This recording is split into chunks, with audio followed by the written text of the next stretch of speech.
Syederalun beredar video detik-detik pria naik sepeda motor tertangkap basah mencuri BH atau kutang dari jemuran. Informasi yang dihimpun, peristiwa ini terjadi di Jalan TPU Joglo depan SMA 142 Jakarta Barat. Dalam rekaman CCTV, seorang pria naik sepeda motor Matic berwarna putih mendatangi sebuah rumah.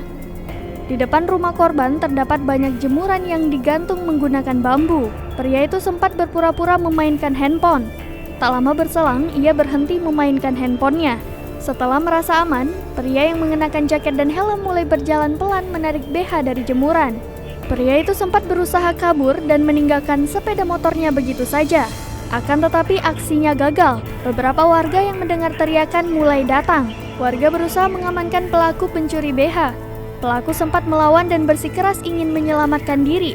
Namun BH yang dicuri pelaku terjatuh di jalan dan kemudian diambil oleh wanita pemilik rumah. Akibat tertangkapnya pria pencuri BH, kondisi jalanan di sekitar lokasi menjadi ramai. Belum diketahui apa motif pelaku melakukan aksi pencurian BH. Dilansir dari kompas.com, ada beberapa indikasi yang menyebutkan bahwa pelaku pencurian BH memiliki kelainan.